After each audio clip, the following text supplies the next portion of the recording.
Hey everyone, welcome back to the channel. It's Notorious Squirrel, your packet squirrel.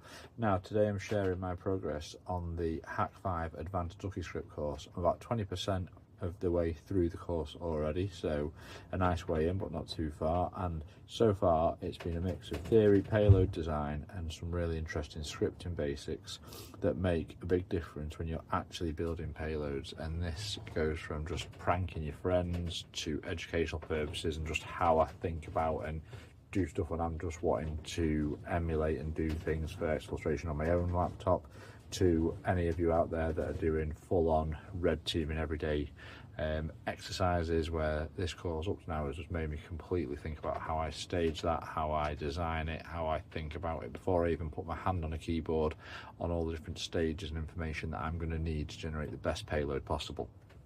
So section one, what I've covered so far I've completed the getting started section of the DuckyScript basics. Here's a quick breakdown. So it's Keystroke Injection Attacks. The lesson went over some fundamentals of what makes a rubber ducky so powerful. So in the first section so far I've covered, in the getting started section of the DuckyScript basics, we've done Keystroke Injection Attacks. This lesson went over fundamentals of what makes the rubber ducky so powerful, the fact that it acts like a keyboard, passing a lot of traditional security controls. You can also mitigate this by slowing down the cadence of your typing, how it interacts and things like that. The USB rubber ducky, a deeper dive into the hardware itself, the payload formats, and how the new generation is way more flexible than the original first one. Obviously with the addition of things like the button, it just makes it so much more usable and so much more powerful. Payload principles and workflow. This was interesting because it's not just about writing code, it's about how to approach the payload development, from testing, refining, to thinking about targets in a structured way. This goes even into the extremes of any OSINT or any sort of prerequisites that you're going to need information about laptops, about OS systems, about how your rubber ducky device is going to interact with that. If it's an old computer, are you going to have to slow down your delays? If it's a new or singing dancing computer, obviously the process and what it can cope with is going to be a lot quicker, so you can reduce those delays down. So it's just getting all that background information before you actually even put your hands on the keyboard. Next was the Hotplug attack workflow, a core attack pattern where you plug in, the script executes and you're in and out quickly. This gives a much better sense of timing and how to chain commands. Payload development process, step-by-step thinking, scoping, writing and optimizing, really valuable for keeping payloads efficient. Obfuscation, can never say that. Does anyone else struggle with that? Right, let me know in the comments. Obfuscation and optimization. This was a fun one. It's all about making the payloads cleaner, shorter and a lot of the time more evasive and effective. This was really cool. Darren went into a lot of detail just about how you can take quite a long, drawn out, clunky payload, kind of type of stuff that I write, and just reduce those commands down so you get a real clean, quick payload that does exactly what you want it to in the shortest amount of time. Then I moved into DuckyScript, the basics, which introduced string and keystroke injection, adding comments so you don't forget what's happening. Comments come in the form of rem, so that's REM, and that's a remark. So every time you put REM and then you write either the author, the description, and sort of what is happening in that payload. I'll go into that in a second when I sort of get on the laptop. Comments.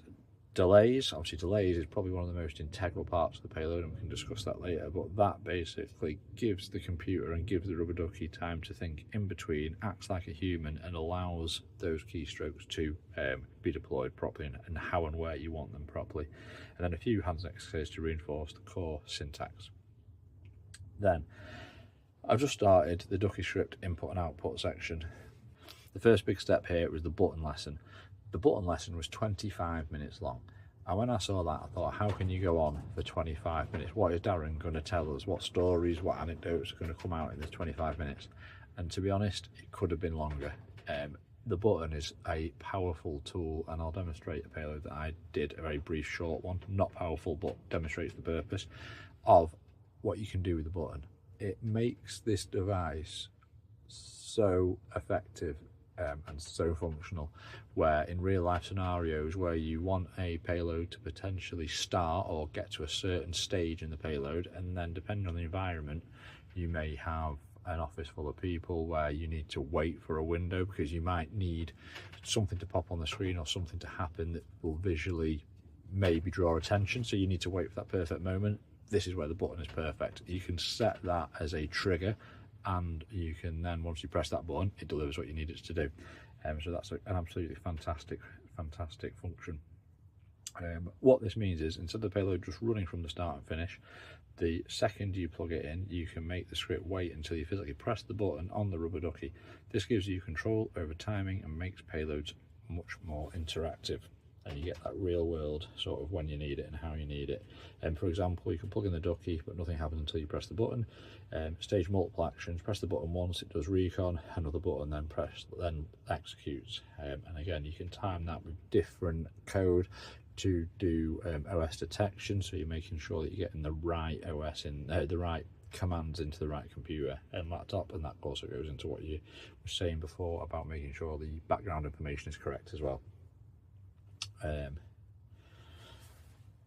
This is the point where the DuckyScript starts feeling like less of a simple macro language and more like a proper scripting environment. It's interactive, it's flexible, and with buttons, LEDs and variables you can start building payloads that adapt to you and the target environment, and that's only 20% in. So Hak5 have done an incredible job with this course and this advanced DuckyScript course. Next up for me will be lesson 12, which is the LED. Now that's going to be about using the LED as feedback, so your payload can actually signal you what's happening and when it's ready, when it's warning, when it's waiting, and when it's finished. I'll keep sharing updates to work through this course, and I'll also be experimenting with writing and testing my own payloads along the way. With the LED, that's incredible because you can basically program it to be red, green, yellow. You can make it blink in certain patterns and how you want to, so you're getting direct visual feedback on exactly where you are in your payload and how you've programmed it. So that's where I'm at, 20% through the Hak5 Advanced DuckyScript course. If you're learning along with me, or if you've already done the course, let me know your thoughts in the comments.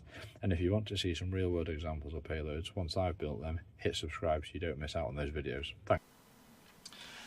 So here we are now in the world famous Hak5 Payload studio.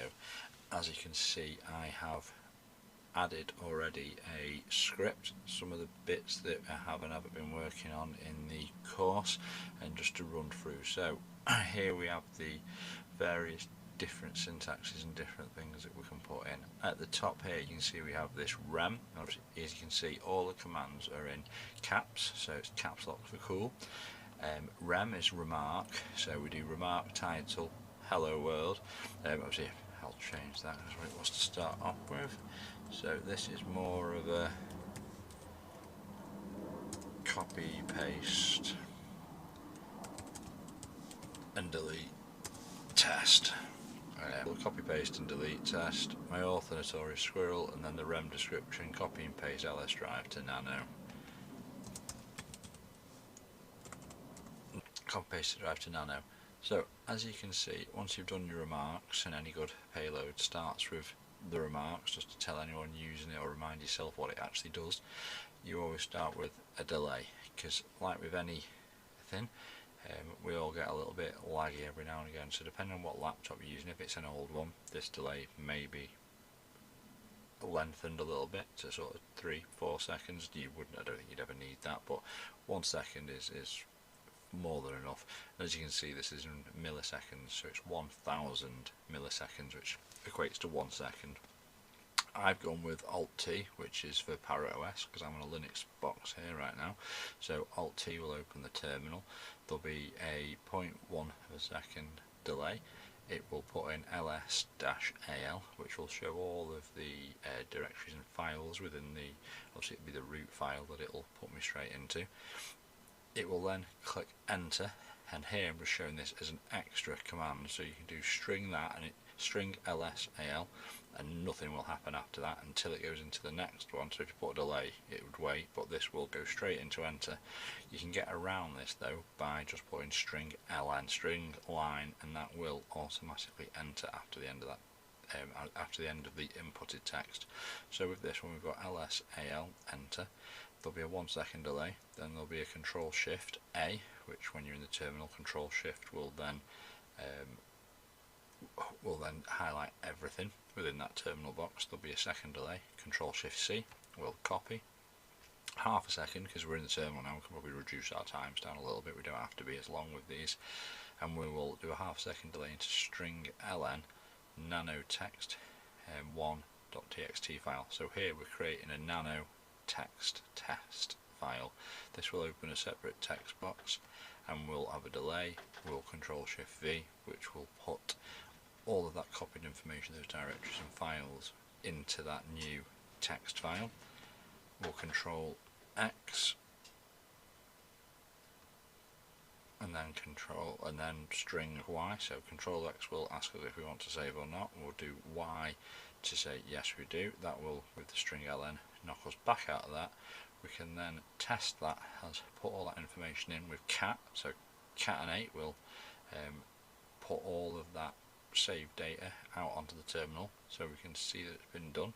Here, as we saw in my explanation for lesson part 2 in the Advanced DuckyScript, we have this syntax here, which is wait for button press. And that is the great thing with the Payload Studio, is a lot of the commands are say it as you see it, and you couldn't get any simpler than a syntax that says wait for button press. So everything up to this mark here will be automatically done when I plug in the Rubber Ducky. Everything after this syntax, as it says wait for button press, will wait for the button press.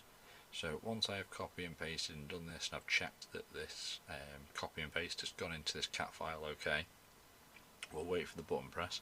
Once I manually press the button, we will do an rm test1.txt, which, if everyone knows what rm does, that will delete that file.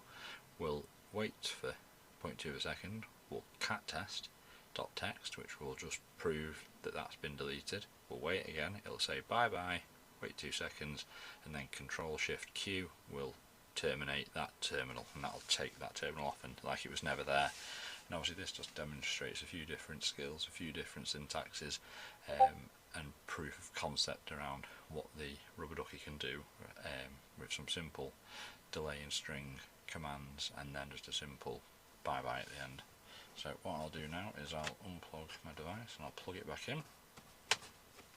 I'll wait a second for it to click. There we go, terminal's on. It highlights, it'll now copy, it will bring up the nano, close the nano, and now it should just literally be waiting there. As you can see here, we've done the cat, so open the nano, close the nano. We've done the cat test to open that in the terminal just to see what's there.